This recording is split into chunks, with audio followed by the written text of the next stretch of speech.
Okay, we're joined now by the Minister of Health, Professor Onyebuchi Chukwu, who joins us from our studios in Abuja.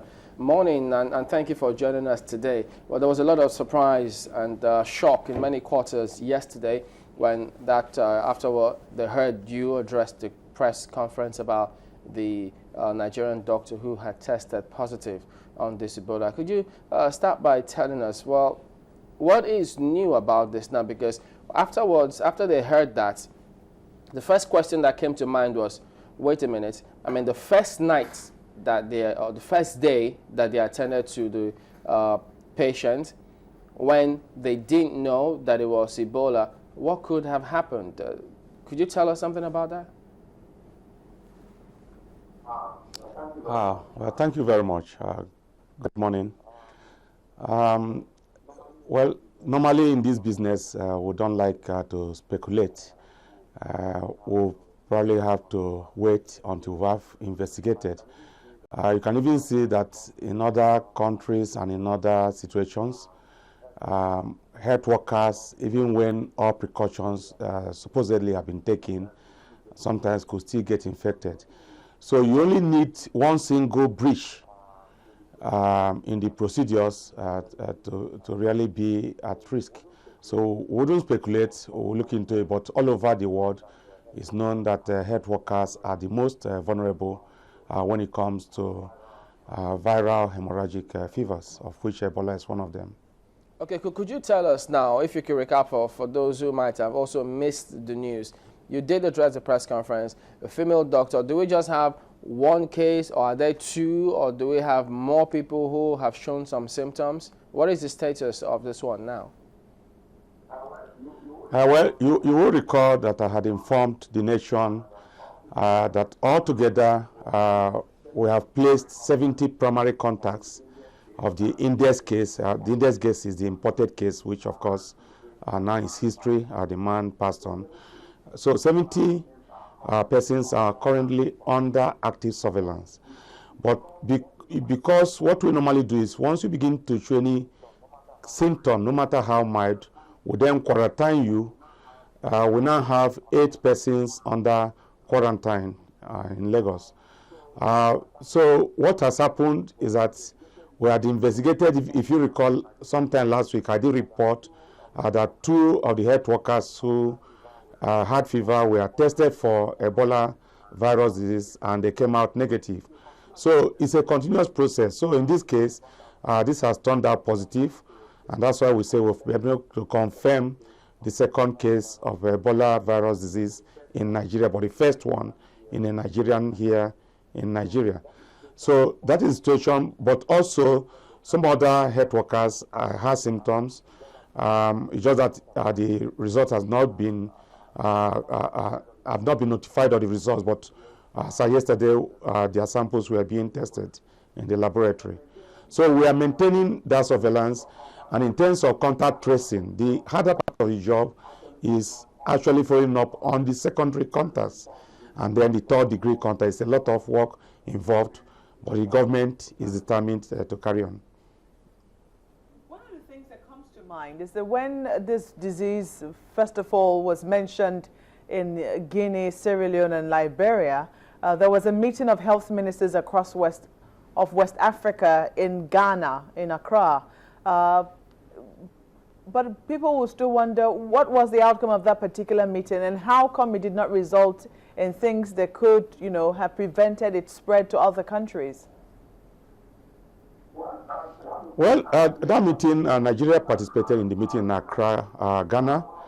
One of the outcomes of that meeting, which was facilitated by the World Health Organization, was the establishment of a coordinating mechanism for all the ECOWAS countries plus some of the Central African countries on how to ensure that we share common strategies, common best practices, and that we're able to share information as we moved on. Now, what has happened is just simply unfortunate because this man who was the index case was warned by his own country, even his government, said don't travel.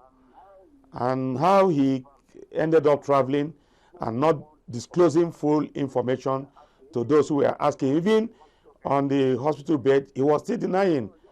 So it's just unfortunate that he just brought this into Nigeria. But then it tells you that every country of the world is indeed at risk. So we have a common understanding, but what happens is that as the problem goes on, we review our strategies. Even this week, the WHO is meeting in Geneva to review all the strategies that are in place and to see whether anything more drastic could be suggested. But even in country here in Nigeria, we're working as a team, federal government, Lagos state government, other state governments, WHO, US Centers for Disease Control and Prevention, CDC. We are working as a team, and we continue to review the strategies we are putting in place. But what is important, whatever strategy we put in place should enhance the prevention or spread of this disease. It shouldn't be counterproductive. What exactly would you say, sorry, Nyota, what would you say is the focus of the strategy? Is it prevention? What exactly is the thrust of the strategy you are employing? Because there are concerns.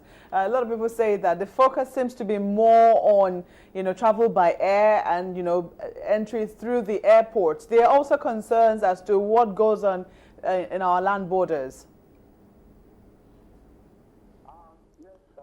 Yes, you are right. But what are the strategies? The first one is communication. Beyond information, we need to give information, but we need to communicate properly to the public. This, the federal government and the state governments are doing so well. The president himself also assisted the Federal Minister of Health by constituting and inaugurating an interministerial committee for communication strategy. And 8 ministers that are relevant are serving on that committee, and they have the mandate to, co-opt any other minister that is needed. So based on that, we are working with the Minister of Information, who chairs that strategy committee. We are working with the Minister of Communications Technology. We are working with Minister of Foreign Affairs, with the Minister of Agriculture, Minister of Interior, Minister of Aviation. They are all part of this team, Minister of Science and Technology. So information, communication is very important. I think we are doing very well on that. And we're not restricting it to conventional channels of information. Yes, now we have, since March, we've had jingles on television, on radio. But what is important now is that we are widening the scope.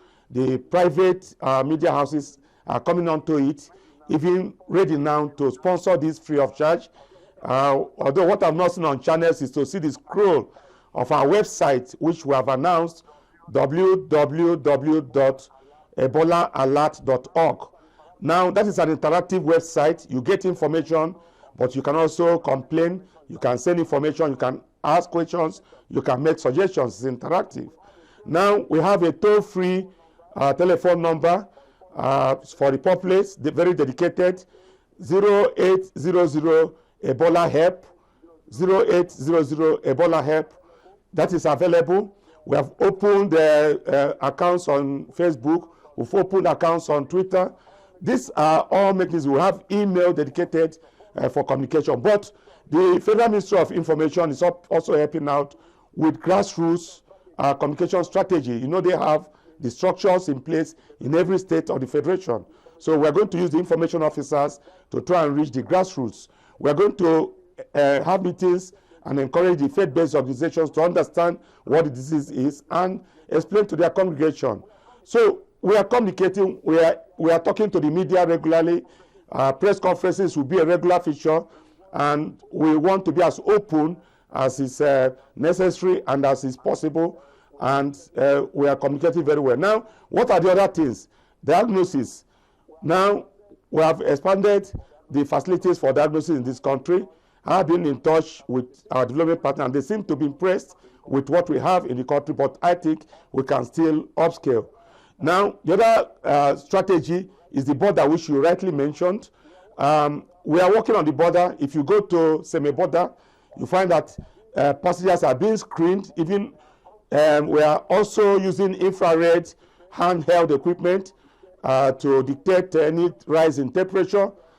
We have reviewed our forms, which travelers by air must fill before they land at the airport, and we're also doing screening for temperature screening even at the airports in Lagos, in Abuja, and we are also now sending it to other international airports.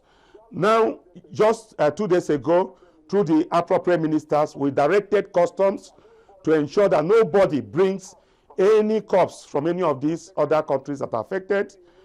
Through the Minister of Aviation, the aviation operators have been instructed not to allow any corpse to be brought into the country through this. So we are doing quite a lot on communication strategy.